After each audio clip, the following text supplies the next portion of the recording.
ओम श्री परमात्मने नमः। वक्रतुंड महाकाय सूर्यकोटि समप्रभ निर्विघ्नं कुरु मे देव सर्वकार्येषु सर्वदा। गुरुर्ब्रह्मा गुरुर्विष्णु गुरुर्देवो महेश्वरा गुरुर्साक्षात् परब्रह्म तस्मै श्री गुरुवे नमः। नारायण नमस्कृत्यं नरं चैव नरोत्तमं देवीं सरस्वतीं व्यासं ततो जयमुदीरयेत्। गीता शास्त्रमिदं पुण्यं यः पठेत् प्रयतः पुमान् विष्णोः पदमवाप्नोति भयशोकादिवर्जितः। ओम नमो भगवते वासुदेवाय। सभी को ओम नमो नारायण।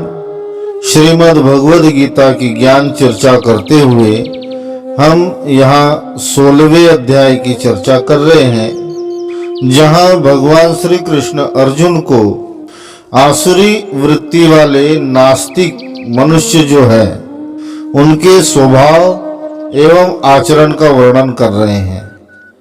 नास्तिक आसुरी वृत्ति वाले मनुष्य अहंकार से पूर्ण होते हैं, अशुद्धता ही उनको अति प्रिय होती है तथा काम वासना में लिप्त ही अपना जीवन वो व्यतीत करते हैं।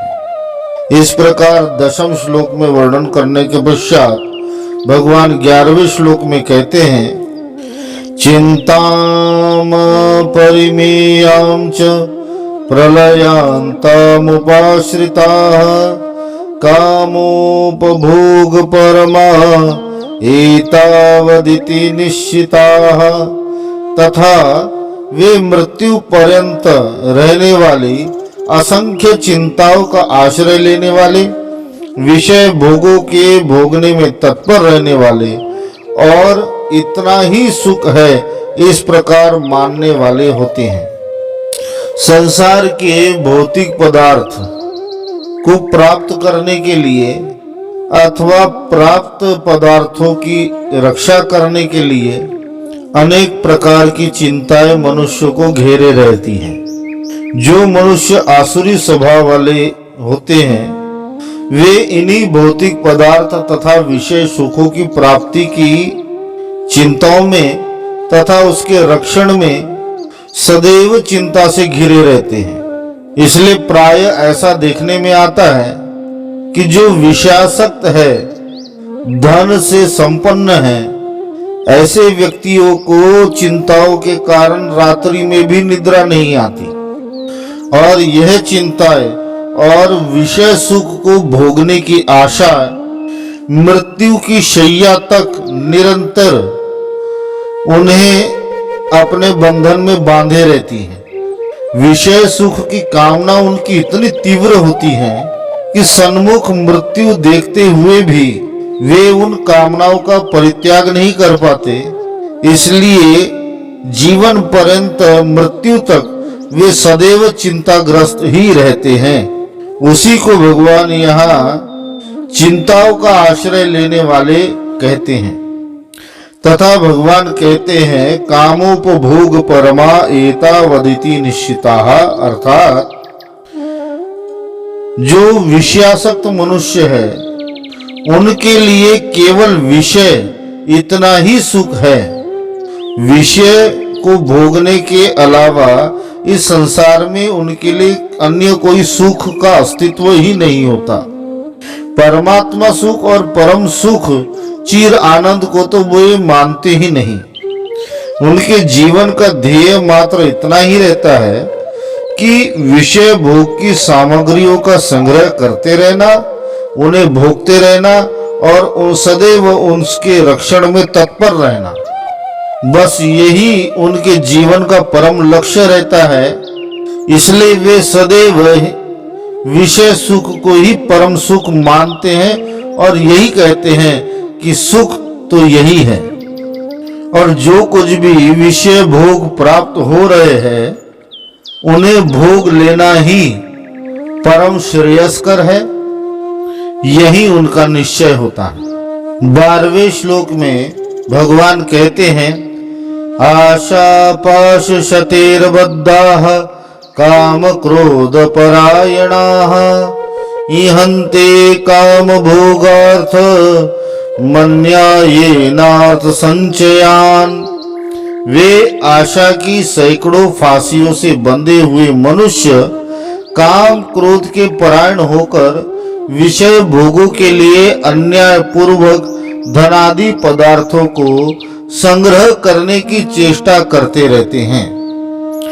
यहाँ तात्पर्य यही है कि विषयासक्त आसुरी स्वभाव वाले मनुष्य के मन में विभिन्न प्रकार की कामनाओं की कल्पना निरंतर उठती रहती है।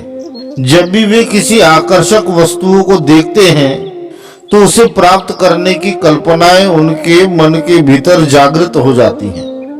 वे किसी भी प्रकार उन वस्तुओं को प्राप्त करने के लिए प्रयत्न करते हैं। इसलिए ऐसे मनुष्य के मन में सदैव नई नई आशाओं का जन्म होते रहता है। उनकी कभी कोई आशाएं समाप्त ही नहीं होती। कभी वे किसी आशा से बंध जाते हैं तो कभी किसी अन्य आशाओं को पूर्ति करने में लग जाते हैं। इसी प्रकार सैकड़ों प्रकार के आशाओं के बंधन में वे बंधे रहते हैं। उसी को भगवान यहाँ आशा पाश शतेर्बद्धा पद के द्वारा कह रहे हैं। तथा काम क्रोध परायणः पद का आशय यही है कि ऐसे विषयासक्त मनुष्य अपनी आशाओं तथा इच्छाओं की पूर्ति के लिए कभी भी अच्छे मार्ग का चयन नहीं करते, ना ही किसी देवताओं के यजना अथवा सत्कर्म सदाचार युक्त कर्म का कभी आश्रय नहीं लेते। या तो वे उन वस्तुओं को बलपूर्वक किसी से छीनने का प्रयत्न करते हैं अथवा कपटपूर्ण षड्यंत्र करके उन वस्तुओं को प्राप्त करने का प्रयत्न करते हैं। यदि उन्हें वो वस्तुएं प्राप्त नहीं होती तो भीषण क्रोध के आवेश में वे भीतर और बाहर दोनों ओर से जलने लग जाते हैं। उसी को यहाँ भगवान काम को क्रोध परायणः पद के द्वारा कह रहे हैं। तथा साथ ही भगवान कह रहे हैं कि ऐसे विषयासक्त मनुष्य जब क्रोध के वश में हो जाते हैं तब वे अन्याय पूर्वक चोरी, ठगी, डकैती, झूठ, छल, कपट, कूटनीति, जुआ, धोखेबाजी, झूठे मुकदमे या भय दिखाकर शास्त्र विरुद्ध कर्म करके किसी न किसी प्रकार से दूसरों का धन तथा दूसरों की संपत्ति पर अपना अधिकार प्राप्त करने की सदैव ही चेष्टा करते रहते हैं। इसी को भगवान कहते हैं विषय भोगों के लिए अन्याय पूर्वक कर्म करना।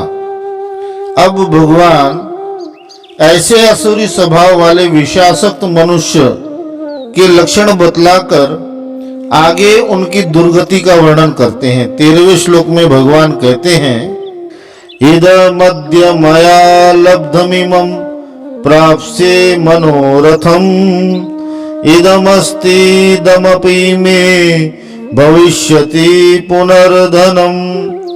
वे सोचा करते हैं कि मैंने आज यह प्राप्त कर लिया है और अब इस मनोरथ को प्राप्त कर लूंगा। मेरे पास यह इतना धन है और फिर यह हो जाएगा। इस श्लोक में भगवान विषयासक्त मनुष्य के चिंतन और मनन को बता रहे हैं।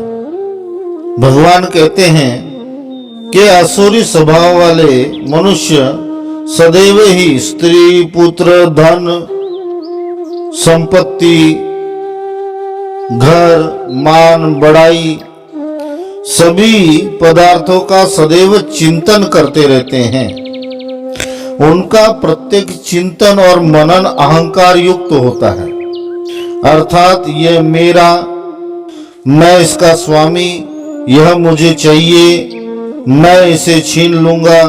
उनका प्रत्येक चिंतन और मनन मैं से शुरू और मैं पर ही समाप्त होता है। इसी को भगवान यहाँ कहते हैं कि सदैव वे अपने प्राप्त और वस्तुओं का तथा अप्राप्त वस्तुओं को प्राप्त करने का चिंतन उनमें सदैव बना रहता है, जिससे उनका अहंकार और भी बढ़ने लगता है। 14वें श्लोक में भगवान कहते हैं, असो मया हतः शत्रुर्हनिष्यति चापरानपि ईश्वरो अहम भोगी सिद्धोहम बलवान सुखी। वह शत्रु मेरे द्वारा मारा गया और उन दूसरे शत्रुओं को भी मैं मार डालूंगा। मैं ईश्वर हूँ, ऐश्वर्यों को भोगने वाला हूँ, मैं सब सिद्धियों से युक्त हूँ और बलवान तथा सुखी हूँ। विषयासक्त असुर स्वभाव वाले मनुष्य क्रोध परायण होते हैं, ऐसा भगवान ने पहले भी कहा है। वही क्रोध उनको हिंसा में प्रेरित करता है और उसी क्रोध के वशीभूत होकर वह अपने आप को सर्वोत्तम सर्वश्रेष्ठ मानने लग जाते हैं। अपने आगे किसी को मानते ही नहीं, अपने आगे किसी की सत्ता नहीं मानते, इसलिए अपने आगे आने वालों को समाप्त करना उनके लिए कोई बड़ी बात नहीं होती। और ऐसे हिंसा से ग्रस्त मनुष्य हिंसा में प्रयुक्त होकर यदि किसी का वध भी कर दे तो भी उनके मन में कोई क्षोभ उत्पन्न नहीं होता। वे उस हत्या से भी गौरवान्वित महसूस करते हैं, अपने आप को बड़ा ही शूरवीर समझने लग जाते हैं और अपने आप को ही ईश्वर मान बैठते हैं। उनके मन में सदैव ऐसा ही चलते रहता है कि मुझसे बड़ा कौन है। हम जिसे चाहे मार दे, जिसे चाहे अभय प्रदान करे, जिसे चाहे जड़ से उखाड़ फेंकें, हम सर्वत्र स्वतंत्र है, शक्तिवान है, ऐश्वर्यवान है। कई बार तो ऐसे मनुष्य ऐसे भी डींगे हाँकने लग जाते हैं कि हमें सब कुछ पता है, चाहे उन्हें कुछ भी पता ना हो। वे ऐसा भी कहने लग जाते कि भविष्य में क्या होने वाला है हमें सब ज्ञात है। और इसी अहंकार के कारण वे अपने आप को ईश्वर समझने लग जाते हैं और अपने आप को परम सुखी, संसार के सारे सुख प्राप्त मनुष्य समझने लग जाते हैं। 15वें तथा 16वें श्लोक में भगवान कहते हैं, आढ्यो भी जनवानस्मि कोऽन्योऽस्ति सदृश मया यक्षे दास्यामि मोदिष्य इत्यज्ञान विमोहिताः अनेकचित विभ्रांता मोहजाल समावृताः प्रसक्ता काम भोगेषु पतन्ति नरकेषु चो। मैं बड़ा धनी और बड़े कुटुंब वाला हूँ, मेरे समान दूसरा कौन है। मैं यज्ञ करूंगा, दान दूंगा और अमोद प्रमोद करूंगा। इस प्रकार अज्ञान से मोहित रहने वाले तथा अनेक प्रकार से भ्रमित चित्त वाले मोहरूप जाल से समावृत विषय भोगों में अत्यंत आसक्त असुर लोग महान अपवित्र नरक में गिरते हैं। आसुरी प्रवृत्ति वाले मनुष्य सदैव अहंकार से लिप्त रहते हैं, चाहे वे अपने परिसर का अहंकार हो, चाहे कुटुंब और कुल का अहंकार हो, मित्र बंधु बांधव सहयोगी अनुयायी और साथियों का अहंकार हो। वे यदि यज्ञ दान आदि कर्म भी करते हैं तो उन कर्म में उनका कोई भक्ति या कर्तव्य परायण की भावना नहीं होती। वे केवल इसीलिए करते हैं कि उनकी अहंकार की पुष्टि हो सके, समाज में उनकी प्रतिष्ठा बढ़ सके और उनका श्रेष्ठता का अहंकार पोषित हो सके। भगवान कहते हैं कि ऐसे दुष्ट मनुष्य आसुरी स्वभाव वाले अज्ञान विमोहिता अर्थात अहंकार रूप अज्ञान से मोहित रहते हैं तथा अनेक चित्त विभ्रांता पद के द्वारा भगवान यह बताते हैं कि आसुरी स्वभाव वाले मनुष्य विभिन्न प्रकार की भ्रांतियों में भटकते रहते हैं। वे कभी किसी एक सिद्धांत पर अथवा एक विषय पर कभी टिक ही नहीं सकते। उनका यह भटकाव निरंतर चलते रहता है। कभी उन्हें कुछ और प्रिय लगने लग जाता है तो कभी कुछ और प्रिय लगने लग जाता है। ऐसे ही मनुष्य के लिए भगवान मोहजाल समावृता पद का भी प्रयोग करते हैं कि जैसे कोई पशु जाल में फंसकर बंधन में पड़ जाता है, उसी प्रकार आसुरी स्वभाव वाले मनुष्य जाल में फंस जाते हैं। जैसे मछलियां चारे के मुंह में कांटे में फंस जाती हैं, जाल में फंस जाती हैं। वन्य पशु को पकड़ने के लिए व्याध एक बड़ा सा गड्ढा कर देता है, उस गड्ढे को हरी घास से ढक देता है। उस हरी घास और फलों को खाने के लिए जब वन्य पशु मोह में ग्रस्त होकर आगे बढ़ते हैं तब वे उस गड्ढे में फंस जाते हैं। चिड़िया दाना चुगने के मुंह में जाल में फंस जाती हैं। ठीक इसी प्रकार मोह और माया आसुरी स्वभाव वाले अविवेकी मनुष्यों को अपने जाल में फंसा देते हैं। काम भोगेषु प्रसक्ता पद के द्वारा भगवान कहते हैं कि ऐसे मनुष्यों का परम लक्ष्य काम सुख विषय वासनाओं के भोगों को भोगने का ही रहता है और अपने इन्हीं सब दुर्गुणों के कारण ऐसे मनुष्य परम अपवित्र नरक में गिरते हैं, जहां उन्हें विष्ठा, मूत्र, रुधिर, पीप, गंदी वस्तु से भरे कुंभीपाक, रौरव आदि घोर नरकों में गिरना पड़ता है। 15वें श्लोक में भगवान ने कहा कि असुरी स्वभाव वाले दुष्ट मनुष्य मैं यज्ञ करूंगा ऐसा कहते हैं। इसलिए 17वें श्लोक में भगवान उनके यज्ञ के स्वरूप का वर्णन करते हैं। भगवान कहते हैं आत्म संविविता स्तंभा धनमान मदान्विता यजन्ते नाम यज्ञस्ते दंभेना विधि पूर्वकम। वे अपने आप को ही श्रेष्ठ मानने वाले घमंडी पुरुष धन और मान के मद से युक्त होकर केवल नाम मात्र के यज्ञों द्वारा पाखंड से शास्त्र विधि रहित यजन करते हैं। यहाँ आत्म संभाविता पद के द्वारा भगवान ऐसे ही कहते हैं कि जो दुष्ट स्वभाव वाले आसुरी स्वभाव वाले विषयासक्त मनुष्य है वे सदैव ही अपने आप को सब बातों में सर्वश्रेष्ठ समझते हैं। कहीं कोई किसी भी विषय में चर्चा हो रही हो तो वे ऐसा दिखाते कि उन्हें सब कुछ ज्ञात है और जो वह कह रहे हैं वही सत्य है। और इसी स्वभाव के कारण वे अपने आप को सदैव ही पूज्य मानते हैं, सर्वश्रेष्ठ मानते हैं। इसी को भगवान यहाँ आत्म संभाविता पद के द्वारा लक्षित कर रहे हैं।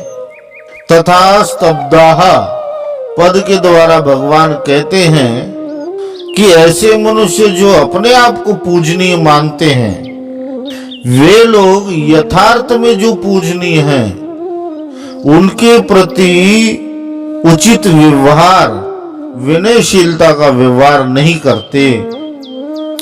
धन मान मदान्विता पद के द्वारा यही बताते हैं कि ऐसे मनुष्य सदैव धन और मान के मद से चूर रहते हैं। उनके प्रत्येक बातों में उनकी मान मर्यादा और धन, इन दोनों का ही उल्लेख होता रहता है। साथ ही भगवान यह भी कहते हैं कि यदि ऐसे मनुष्य कोई यज्ञ करते हैं तो वे यज्ञ भी उनके पाखंड रूप होते हैं। शास्त्र विधि रहित उनका यजन होता है। ऐसे ही आजकल अनेक जगहों पर देखा गया है। कहीं कोई बड़ा यज्ञ हो रहा है, परंतु शास्त्र विधि के नाम पर वहां ऐसा कहा जाता है कि कलयुग है, सब चलता है। ऐसे लोग यज्ञ केवल लोगों को दिखाने के लिए करते हैं अथवा धनोपार्जन के लिए करते हैं। इसलिए उनके ऐसे यज्ञ नरकों में गिराने वाले होते हैं। 18वें श्लोक में भगवान कहते हैं, अहंकारम बलम दर्पम कामम क्रोधम च संश्रिताः ममात्मा परदेहेषु प्रद्वेषन्तो अभ्यसूयकाः। वे अहंकार, बल, घमंड, कामना और क्रोध आदि के परायण और दूसरों की निंदा करने वाले पुरुष अपने और दूसरों के शरीर में स्थित मुझ अंतर्यामी से द्वेष करने वाले होते हैं। पूर्व में भी भगवान ने कहा कि असुरी स्वभाव वाले मनुष्य अपने आप को ही ईश्वर मानते हैं, इसीलिए वे किसी और अन्य ईश्वर की सत्ता को सदैव ही नकारते रहते हैं। वे कहते हैं हमें किसी और भगवान की, किसी और ईश्वर की क्या आवश्यकता है। ऐसा संसार में क्या है जो हम नहीं कर सकते। हम क्यों किसी और भगवान की शरण ग्रहण करें। वे अपने आप के आगे कभी किसी को कुछ समझते ही नहीं। काम वासनाओं का आश्रय लेकर वे विभिन्न प्रकार के दुष्कर्म किया करते हैं और क्रोध के परायण होकर, क्रोध के वशीभूत होकर हिंसा आदि कार्य करते हैं। पर स्त्री, पर धन, पर संपत्ति सदैव छीनने का ही उनका ध्येय होता है। ऐसे मनुष्य ना ही अपने भीतर किसी ईश्वर को मानते हैं और ना ही किसी और के भीतर ही वे ईश्वर की कल्पना कर सकते हैं। इसी को भगवान कहते हैं कि ऐसे मनुष्य ना तो कभी ईश्वर का, ना धर्म का या शास्त्र मर्यादा का किसी का भी आश्रय नहीं लेते। भगवान कहते हैं कि ऐसे मनुष्य केवल अहंकार या क्रोध के आश्रित ही नहीं है, उनके मन के भीतर दंभ, लोभ, मोह आदि और भी अनेकों प्रकार के दोष निहित होते हैं। सभी प्रकार के दोषों को वे धारण किए हुए होते हैं। अभ्यसूयकाः पद के द्वारा भगवान कहते हैं कि जो कभी अपने में कोई दोष नहीं देखता, सदैव ही दूसरों के दोषों को देखता है, दूसरों के गुणों का सदैव खंडन करता है, कभी किसी अन्य में सद्गुण वो मानता ही नहीं। वे भगवान की लीलाओं में भी दोष देखते हैं, संत महापुरुषों में भी दोष देखते हैं। इसी को भगवान अभ्यसूयकः पद के द्वारा बता रहे हैं। आज के लिए इतना ही। ओम नमो भगवते वासुदेवाय। हरि ओम तत्सत, हरि ओम तत्सत, हरि ओम तत्सत।